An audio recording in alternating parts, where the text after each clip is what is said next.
Bonjour, bienvenue à la cave Saint-Étienne. Je suis Patrick Le Goupil, le caviste fondateur de la cave, et je vous propose de faire une petite visite avec moi. Le vin, pour moi, est avant tout quelque chose de convivial et quelque chose avec lequel on doit se faire plaisir.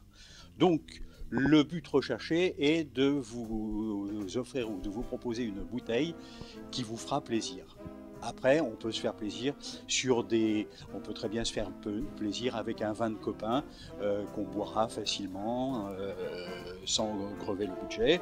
On pourra se faire plaisir avec des crus un petit peu plus prestigieux. De toute façon, ma recette est simple. Tous les vins qui sont sélectionnés ici sont d'abord dégustés et il faut que j'ai un coup de cœur. Si le vin ne me plaît pas, il ne rentrera pas ici. Le caviste sert de trait d'union entre le producteur et le consommateur. Donc pour ça, il n'y a pas 36 solutions. Je prends ma petite voiture et puis je vais dans les vignobles, je rencontre des vignerons, je goûte, j'échange. Je vais également dans des salons où tout simplement, ça arrive que des producteurs viennent me voir et puis viennent me proposer leurs produits. Donc une sélection, on goûte. Si le vin présente un bon rapport qualité-prix, je le goûte et à ce moment-là, je le choisis ou je ne le choisis pas. Alors un petit historique de la cave, si vous voulez bien. La cave a été créée, j'ai créé la cave en 92.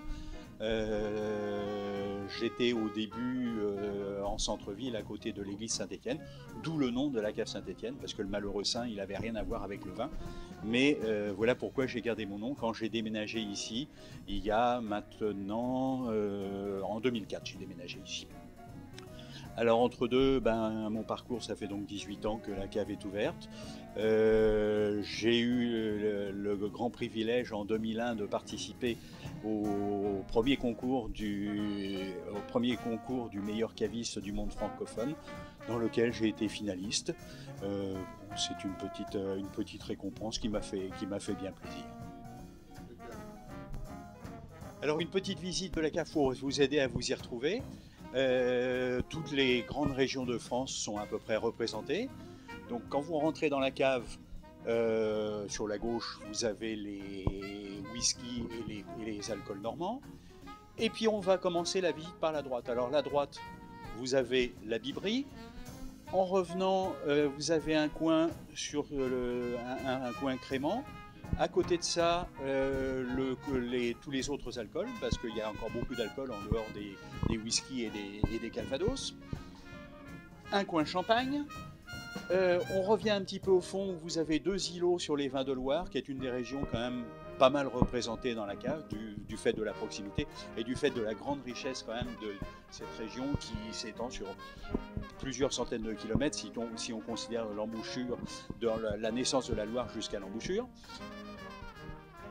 Après, on réarrive dans le coin des billes 5 litres, on se rapproche un pôle champagne, deux pôles ensuite de ça sur tous les vins de la Méditerranée. Alors là, dans le vin de la Méditerranée, tout le bassin méditerranéen, ça regroupe le Languedoc, le Roussillon, la Provence et la Corse. Alors le pôle suivant sera un pôle triple dans lequel on va trouver à la fois des vins d'Alsace, on va trouver les vins du Beaujolais avec les 10 crus représentés et les vins du Sud-Ouest. Derrière, on a vu également le coin des Caisse-Bois qui contient principalement des Bordeaux, mais également des Bourgognes et des vins du Rhône, en général des vins plutôt prestigieux. Au-dessus, toute une série d'accessoires tournés autour du vin. Donc si vous voulez choisir une carafe, vous en trouverez plein de modèles ou des verres. Également des tas d'articles tournant autour de la cave. Derrière, on va avoir un endroit plus spécialement réservé au Bordeaux. Deux petits îlots là sur les Bordeaux, mais également dans les caisses qui sont là-bas, qui sont derrière moi. Un pôle réservé à la Bourgogne, qui est une de mes régions de prédilection dans laquelle je suis au moins deux fois par an, qu'on retrouvera également dans les casiers du milieu. Et le dernier îlot là-bas va être consacré au vin du Rhône. qu'on trouvera également dans les casiers. Et puis comme les casiers sont très grands, il reste encore un petit peu de place pour les autres régions qui sont un petit peu moins représentées, mais à laquelle je vais toujours avoir quelque chose, que ce soit des vins du Jura, des vins de Savoie, et également un petit kilo sur les vins étrangers, dans lesquels on a quand même des fois des très jolies découvertes. À côté de la caisse, on va pas partir quand même sans vous montrer le petit coin épicerie fine, donc foie gras, terrine, etc., qui permettent également de concocter des coffrets pour la fin d'année ou même pour toute l'année, des coffrets gourmands. Alors là, derrière moi, vous voyez la cave à whisky, en permanence entre 100 et 150 références. Bien sûr, on va sur un petit peu tous les pays. L'Écosse, bien évidemment, avec les maltes, avec les blends, etc. L'Irlande et les Bourbons sont bien représentés. Mais on trouve également des whiskies japonais, qui sont de plus en plus nombreux. On trouve du whisky corse, on trouve du whisky fabriqué à Reims. On trouve vraiment des tas de choses, il n'y a plus qu'à venir faire le choix. Alors voici la Bibri. La Bibri, comme son nom l'indique, c'est les Bib Bag-in-Box. C'est un procédé que tout le monde connaît maintenant, qui est très pratique pour la consommation quotidienne. La particularité à la cave Saint-Étienne, c'est que j'ai en permanence à peu près 80 références. Alors sur les 3 couleurs, blanc, rouge, rosé, en 5 litres, en 10 litres, un petit peu de 3 litres.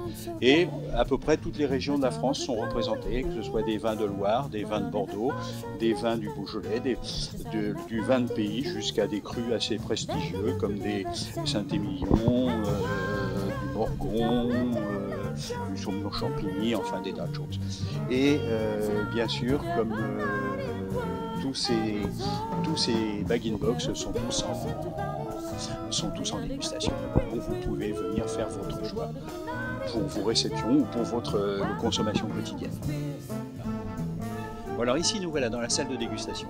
Alors salle de dégustation, c'est une salle dans laquelle je fais mes cours, j'organise des cours tout au long de l'année qui vont être à 2 niveaux. Soit je fais un cours d'initiation à la technique de dégustation,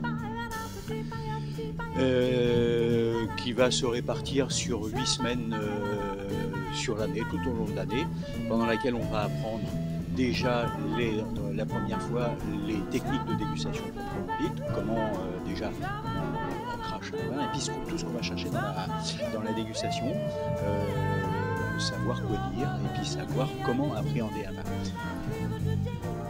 Après la séance d'apprentissage pur, en fait, on va voir, à chaque cours, on va voir toutes les grandes régions de la France.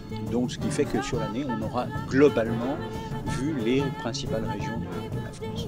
Puis après, il y a également des cours pour ceux qui ont déjà l'habitude de déguster et dans lesquels on va aborder un thème bien précis. Alors, le thème bien précis, ça peut être une appellation, ça peut être un pays, ça peut être un cépage, ça peut être un alcool, ça peut être...